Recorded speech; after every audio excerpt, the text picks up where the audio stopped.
So just you and the Back Bay mission team made some good trouble, as the late Congressman John Lewis famously said. So tell us a little bit about your recent experience. Ooh, there. okay. So most of you know, and I wasn't sure about the 8 a.m. service, so I did kind of fill in a little bit more about the program, but just very briefly, so I don't go over time.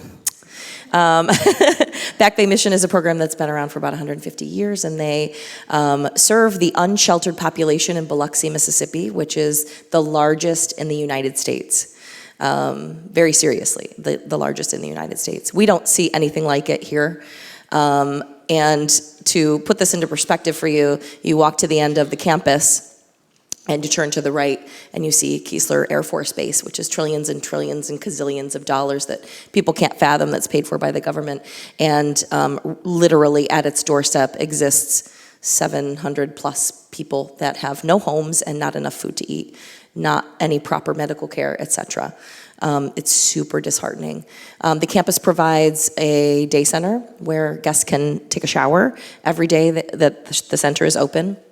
They can come in, have a shower, get a fresh change of clothes. Maybe the only opportunities in the week that they're able to do that.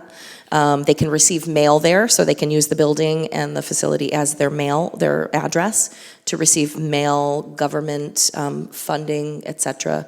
There are health service workers that help them get medicines that they need, medical attention that they need, etc. They can apply for bus passes. So if they decide they are, ready to move on from being unsheltered and they have family and friends that live in other parts of the country, they can actually get a bus pass to make it home to maybe a safer environment for them. There is a food pantry on campus that serves a larger even dynamic in the community and offers things that food pantries don't typically offer. So dietary needs are taken into consideration. If they have special needs, they can't have gluten, they can't have dairy, they are diabetic, etc. They can actually receive foods that are nourishing to them on an individual basis, which is an incredible concept. I think we have just started to see those things happening maybe in our area here, but typically when you go to a food pantry, you receive a bag of you don't know what. It's typically the cheapest food that people can afford to donate, a can of soup, a box of macaroni and cheese, maybe not the most healthy and nutritious thing. Part of one of the highs of the week was being able this time to actually give some of the gift card money that was donated by the congregation to the food pantry, which was amazing. And they were able to purchase things like fresh produce, fresh vegetables, meat. Can you imagine just having a bag of food that doesn't even include any protein, and it's not by choice, it's just, those things are the most expensive and people tend to give less for them. So that was a great blessing. Pam and Linda, who were our on-campus team members, got to go to a farmer's market one day. They bought out the farmer's market.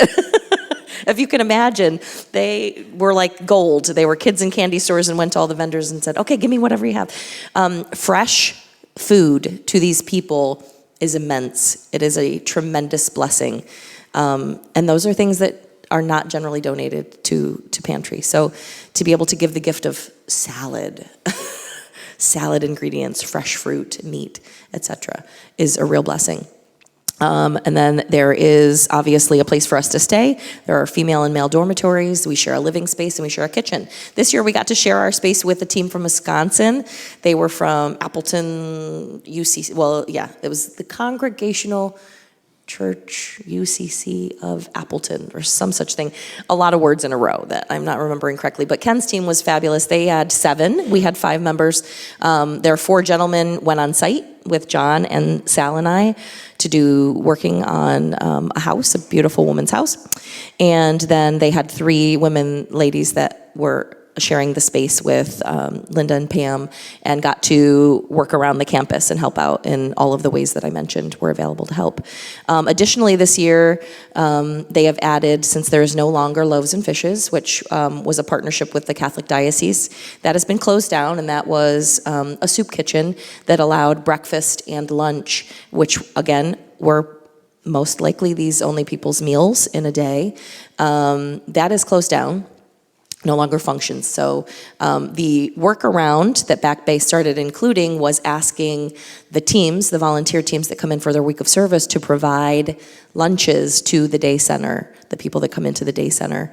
And so Pam and Linda very lovingly supported that endeavor and were able to share that with the Wisconsin team. So they each did 2 meals. That was a total of 4 days, and were able to provide beautiful, full meals. They were very excited. They had really lovingly prepared food from our team and the Wisconsin team. And you know, sometimes groups just come in and maybe they only have enough finances to give out peanut butter and jelly sandwiches or something. You know, that's maybe not as exciting to someone that doesn't have a full belly, but, you know, it will sustain them. But when they got something like lasagna and salad and garlic bread, it was a beautiful meal. These are probably things you eat in your home every week and you think nothing of it. Oh, it's on the, you know, it's on my menu for the week. It's like a feast for these people, a feast, if you can imagine in your mind. Probably going to get emotional talking about it. They were just so overwhelmingly thankful.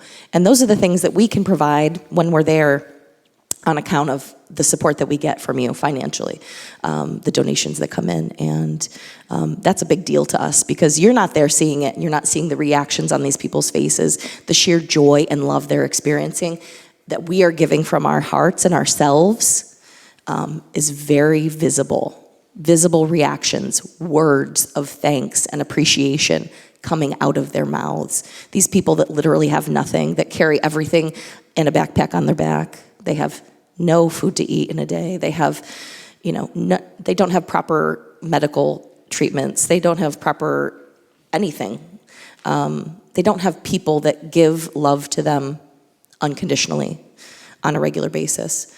So that's super important to see. We love that and value it. On site, that was John and Sal and I, and you're seeing pictures in a slideshow. I don't know if Adam's going to rerun that. Or this is a beautiful woman. Her name is Mother Gines, and she is 94 years old, turning 95 in July. We are fellow Cancerians. I love that about her. She has a big heart and a big, huge personality. She has got so much life in her, and it was a beautiful thing to be able to renovate her space. She started out having a couple really tiny little projects that turned into huge deals, including a huge kitchen floor replacement. All the bottom cabinetry had to be torn out. That was ruined. There was a plumbing problem that had caused all of this damage in the first place, and she'd been living with this for probably decades. Her home was completely submerged in Hurricane Katrina. She has 11 children, and about half of them were living at home at the time of Katrina, and they lived on the roof of their home, if you can imagine. Their house was completely submerged, and they lived on the roof and in the tree that towers the side and above her home for an extended period of time, and that's how they survived. So all of this damage has been 20 years in the making, holes in the flooring that make it unsafe for her to reside there. Lots of repairs had been done in years ahead of us taking on this project by her family, but then there was kind of a standstill. And there were things that needed to be repaired that they could not financially provide.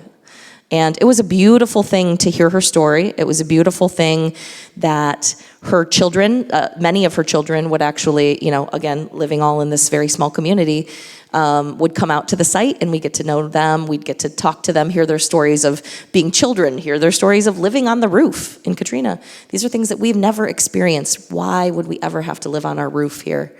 I can't even imagine.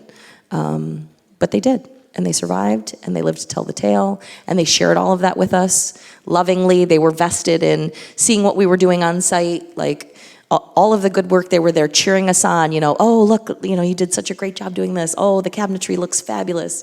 You know, the caulking is great, all the things. So just like, it was a super beautiful experience. Absolutely just reframes and humbles your heart in a way that you cannot imagine unless you experience it, folks.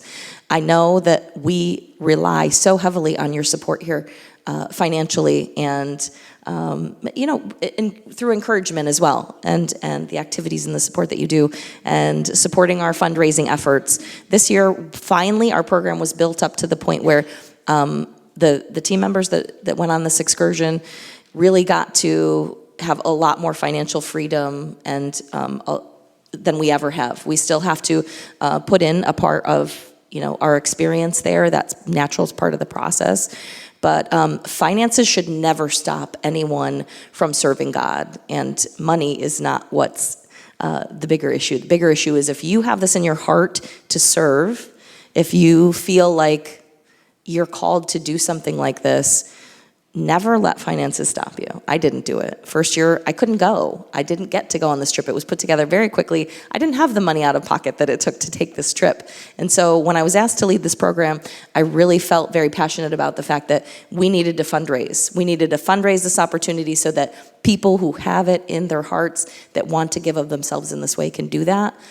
That's all made possible by this community and your family and your friends that support us as well. So a big, huge thank you for doing that. It's immense. Okay, well, we're about ready to conclude. So there's a trip likely going to be held again next year. Yes, yeah. So if someone was interested in that, what should they know? Yeah, definitely contact me. I think that every week my number's in the bulletin for some reason, and if it's not, just call the office. Yeah, we're looking, we really enjoyed being there a month earlier than in previous years. The difference was about 20 degrees for on-site team workers. That's a big deal. Last year we were working outside in 90s degrees. This year it was 70s, and it was much lovelier. Not to say that it's not hard work and it's hot and sweaty, because it is. But you have to consider that we are out in the sun. A lot of these buildings that we're working on are not covered with any trees of shade, etc. You are in the blazes. Obviously no air conditioning is on when we're working in these houses that are open to the elements. Yeah, it's tough, but that was a beautiful time. We're looking to do April again next year, surrounding, obviously, and considering the Easter season. But if anyone is interested, please reach out to me. It's a beautiful, beautiful week of service. If you learn nothing or take away anything from this bulletin today and the service that has been so beautifully woven together to tell you, serving God is where your heart should be, please reach out. Please reach out and come on board. It's a beautiful week of service. We enjoy our time together. It's not all work. We do some play in the evenings.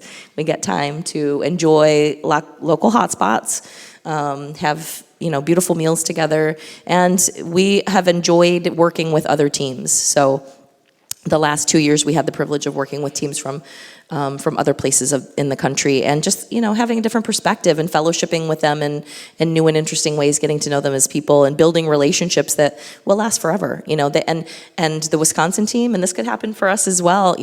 They had members that didn't even live in Wisconsin, that had nothing to do with Wisconsin. One woman just was on campus at, volunteering at a similar time, really enjoyed their group, and she comes from Boston now and joins their week of service just because she loves their group. She loves the people in the group. She was fantastic to get to know. So that's a possibility. If you ever want to serve and it doesn't, our service week doesn't meet your needs, Back Bay always needs volunteers. In these years since COVID, the program participants have definitely dwindled, and there are many, many weeks and months that are no longer filled with service. So if you have the calling, please let me know. So thanks to Michele, John Gravatt, Pam Unger, also on the live stream, Linda Lenhart, and Sal Zangari, who are our team. So let's thank them for what they did and for a wonderful report. Thanks, Michele. Thank you.